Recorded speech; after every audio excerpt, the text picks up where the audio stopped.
Dear brothers and sisters, it is so good to see you all again. In the past 2 days, we have journeyed together to reclaim the true meaning of marriage. At the opening conference, we reflected on the definition of marriage as a covenant of life and love. I'm sure you still remember, right? You sealed a covenant with one another and make a perpetual promise to each other to diligently work to become one flesh and lovingly sacrifice for one another. Yesterday, we reflected on chastity within marriage, how it is not an obstacle to your marital relationship, but a help to a healthy marriage. We also reflected on the challenges you have faced in your marriage and how you have dealt with those challenges. I was deeply impressed by your openness and willingness to share with one another your struggles as well as your ways of dealing with unavoidable conflicts in your marriage. It was a very, very good session. Thank you for that. I do hope that our conversations together and some of the recommendations on my part will be helpful as you continue to sustain your family. Before we dive into the topic of today, let us do a little bit of ice breaking. Please tell me, what's something in your house you want to get rid of but can't? Your house? Really? Why? It's too expensive. Yeah, that's right. It's too expensive right now. Everything is up. No. Your car? Really? Why? It's also too expensive. Especially the gas right now is expensive, right? That's true. But you need it. What else? Your phone, really? Why? It's so distracting. Yeah, that's true, it's so distracting. But you need it anyway, huh? You know what? I'm so glad that none of you say your spouse, my spouse, or my children. That gives me so much hope. Thank you for that. Today, I want to give you the best model for marriage so that you will never have to say you want to get rid of your spouse. Let us reflect on the life of the Holy Family. I have a question. What makes the Holy Family holy? The first thing that we all can see is because the Holy Family had Jesus living in their house. You may wonder how your family can have Jesus Christ living in your house. Well, you can totally have Christ present in your house because he promised that where 2 or 3 are gathered in his name, he is present among them. Therefore, whenever you pray as a family, Jesus is present among you. You may also recall what I said in the opening conference, that families that pray together stay together. A young Dominican sister shared a simple tip about how close a family can be when it prays together. While she was growing up, her parents and her 4 siblings prayed every day as a family. And to this day, they continue to pray together.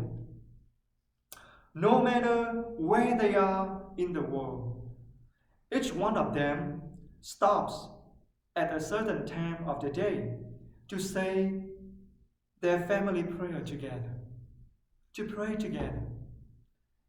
Only prayer keeps them united, even across the globe. Families that pray together stay together because they have Christ present in their midst. And if you have Christ present in your house, in your midst, nothing can destroy you. Brothers and sisters, have Jesus Christ always present in your house through prayer. And that's how your family can be holy and happy like the Holy Family.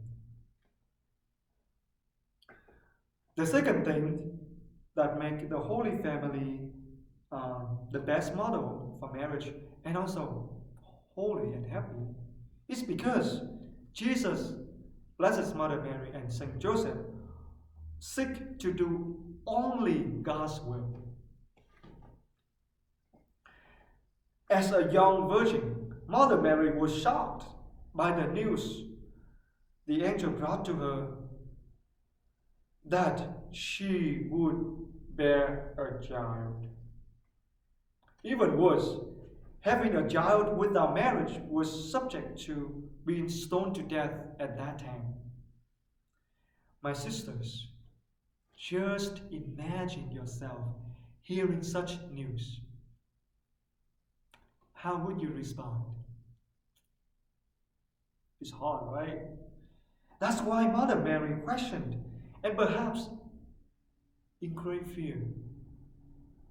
Yet, after the angel explained to her what would happen and what it meant, Mother Mary totally trusted in God's will for her.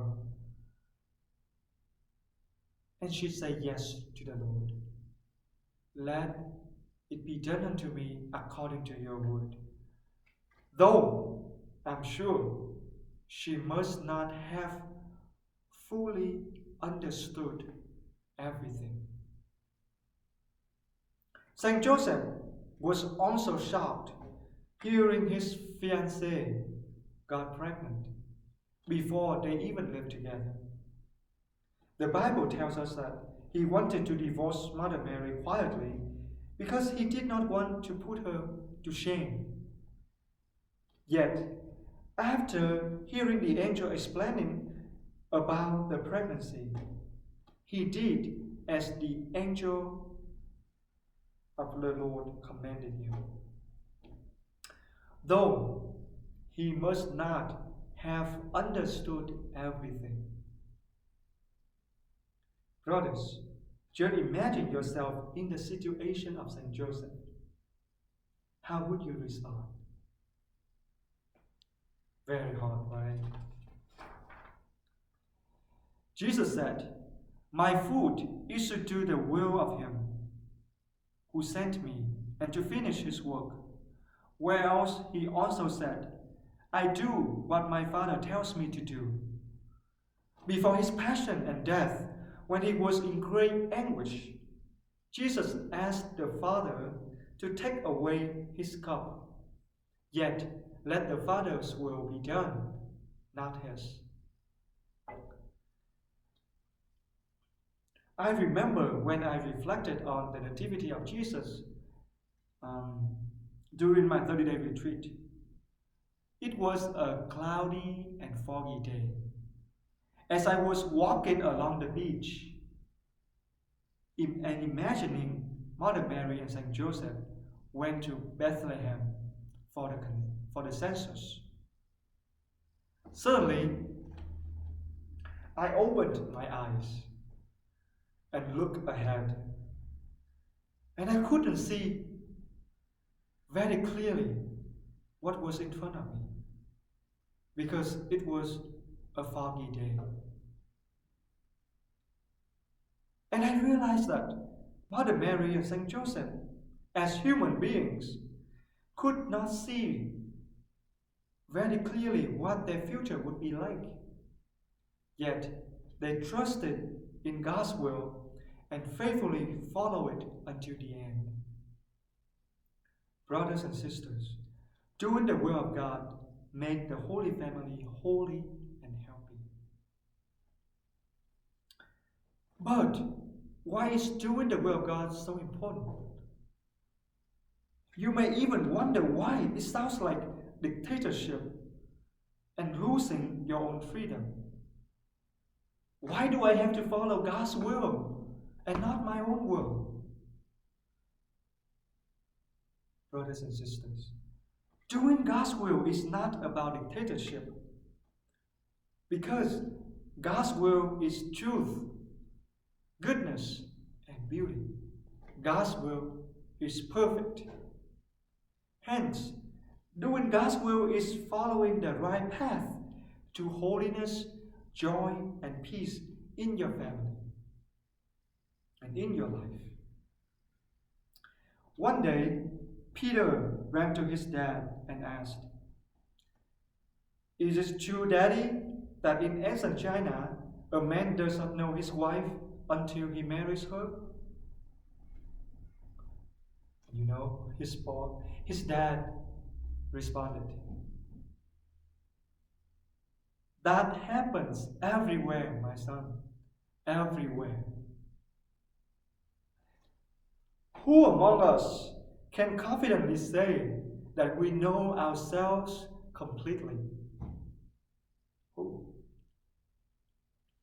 Who among you can confidently say that you know your spouse completely? Only God knows and loves us completely, because God is our Creator. God knows us completely. Therefore, it is right and just to do the will of God, who knows and loves us completely. God knows what is good for us. God knows our past, our present, and our future. God knows how to make you and your spouse holy and healthy forever. Moreover, St. Ignatius of Loyola said that the reason why it is so hard for us to make decisions is because we have a divided heart that want so many things. Anna and Paul had been married for 5 years. They used to argue a lot whenever they have to make a decision for their family, because they had different perspectives on many things. One day, they decided to bring their struggle to the pastor, who simply asked them, "Are you seeking to do your will or God's will? Do you bring your decision to prayer?"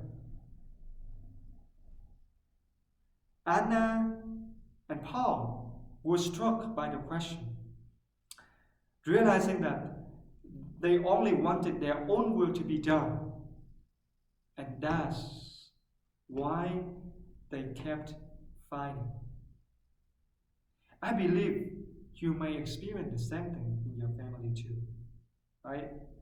That's why it is so important to discern God's will and follow it, instead of trying to fight for your own will.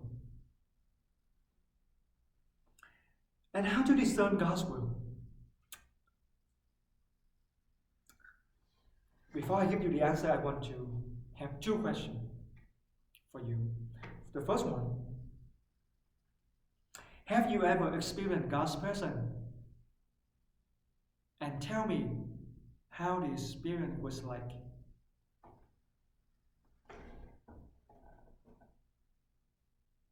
Joy? Yes. Peace? Yeah, that's right. Love? Exactly. Security? That's a good one. Healing? Yeah. Comfort? children. So at those moments, do you feel like praying? Of course, yes, right? So that's how God speaks to us.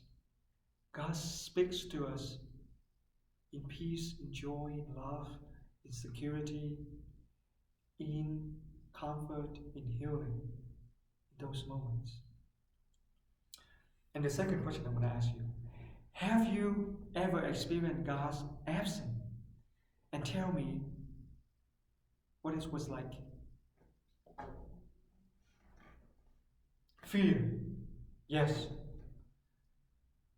No peace. That's right. Shame. Yeah. Shame. Insecurity. Yeah, that's true. Uncomfortable. Yeah. Anxiety. That's a very big one. Anxiety. Being pushed or forced. Thank you for that. And so in those moments, do you feel like praying? No, right? And so that's how Satan speaks to us. When you experience something like this, fear, anxiety, no peace, Saint Ignatius of Loyola tells us not to make any decision. Not to make any decision when you feel those. God never speaks to us this way. Only Satan does. Therefore, when you are anxious or not at peace, never make any decision. Never, never. Saint Ignatius of Loyola shows us a simple way to distinguish between the good spirit that leads us to do God's will and the evil spirit that leads us away from God's will. He said, yeah, when you feel like you are being pushed to make a decision, when you're not at peace, don't do it. Don't make decision. But when you feel like you are being invited slowly, gently, and peacefully to make a decision, it could be a good time to make your decision. When you feel like you have to write a divorce letter as soon as possible, please don't do it. That's how Satan speaks. Only make decisions when you are calm and at peace, bringing it to God and praying carefully about it. I remember toward the end of my novitiate year, when COVID first hit our country, I just wanted to leave my vocation to go home and take care of my family, of my parents, because of a great conflict in my family between my sister and my mom. I was not at peace at all, but I just wanted to make the decision right away. However, having learned about the discernment rule of St. Ignatius, I spent a lot of time in prayer, asking God to give me peace, to calm me down, even though it was so hard to pray at that time. And then after a while, I was able to experience a little peace. And I brought the issue to my spiritual director, praying and discerning a little bit more. I realized that God still wanted me to follow this vocation. I would not be here today with all of you if I had made the decision to leave at that time, when I was in great anxiety. I am inviting you to seriously discern God's will in your family. Bring your decisions, either big or small, to God and ask God to help you know God's will. putting yourself into God's presence and using your imagination to put yourself and your family in the scenario of the decision and notice how your hearts move. Imagining yourself making the decision and leaving out the decision and notice how your hearts feel and move. Do you feel at peace? Which decision gives you more peace? Which decision brings about more faith, hope, and love? Which decision is more in line with the gospel value?